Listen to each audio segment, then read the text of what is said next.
A sixth night of race riots following the death of George Floyd in Minneapolis at the hands of police. Right now, protests are raging across the United States, spreading from city to city. Anger spilling onto the streets coast to coast, leaving extraordinary scenes of destruction, violence and looting. And we're joined now by Robert Foster, who is a community leader from LA, who has flown to Minneapolis for the protests. Robert, thank you for joining us this morning. We are so sad to see what is happening in your country right now. Can you give us a sense of what's happening where you are right now and the mood? It's a move of complete passion, an opportunity for the people to be able to come together. Right now, even as we speak, there are rallies, there are homes burning, there are businesses burning, and the affection that the people are trying to give back because the amount of love that they don't feel is coming from the politicians that are sitting in the seats. They have become a better way. They have become active and activated in certain ways. And we're trying our best to be able to limit the amount of damage within the cities across the country. So just right now, ladies and gentlemen, there in Australia, you can't imagine. I remember when the fires raged through Australia, and my family and I, we cried and we got down on our knees and we prayed.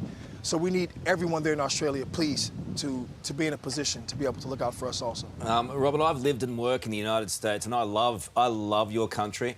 I know that it's very disturbed right now. Have legitimate protests, the ones which you're participating in, been hijacked by the violent protests as well?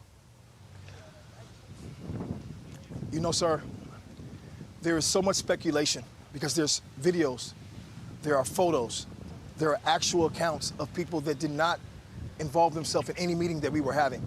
And as you saw, there were gentlemen and people that were hitting glass doors, knocking down glasses, and putting certain things into action, and everyone was having a peaceful protest.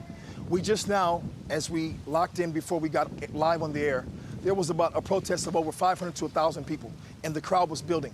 So during the course of the daytime, if this protest becomes something that becomes violent or obscure, at nighttime is a time when things generally do happen. But as we all know, at nighttime you can't see everything. Right now, as we're standing here in America, and I heard what you said, sir, as you've been to our country, we love Australia greatly. There's a phrase in Australia that we all love in America, and the phrase is Aussie, Aussie, Aussie, and you say oi, oi, oi.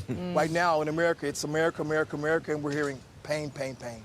Wow. I mean, that's some powerful words there, Robert, when you say it like that. I mean, your issue you've got so many people like yourself who are out there trying to see change, an end to police brutality and racial inequality. But then when you turn around and you see like what happened to your high school yesterday, rioters tried to burn down your high school in LA. Businesses have been burnt to the ground. Good people have lost their jobs and their businesses in all of this. What needs to happen now to calm the anger? There has to be a resolve of justice. You hear the chant. They say no justice, no peace. Right now, ladies and gentlemen, across the globe, because it's not just Minneapolis, it's not Los Angeles, it's Chicago, it's Detroit. There are people in London. I've actually received text messages from Turkey. A friend of mine that is Iranian, that is born in America, he went home and he's still stuck there. The Iranians have put up George Floyd's poster and picture, and they're also celebrating. In Israel, they're having visuals. So if you realize it's a call for us, as you've also said, ma'am, for police brutality to be put not only on pause, but for there to be referendums to make correction for better growth. The whole feeling that we have within this and the pain that we're experiencing, the families of George Floyd, the families of Jamar Clark, the families of the Orlandos, there's so many people, the Aubreys, there's so many people that are experiencing pain at this time. We're trying our best to put an end to it, but we can't do it alone. We need the people to unify. It's not unify and destroy, it's unify and grow. So I truly believe that we can't do it alone. Australia, we need you also.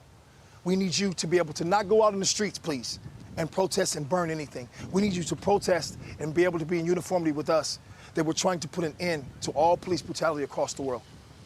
Thank you so much for everything you've given me time to be able to say. I truly love Australia. Thank you so much, Sydney, Cambridge, Melbourne, and everyone who's there. Thank you. Thank you, Robert.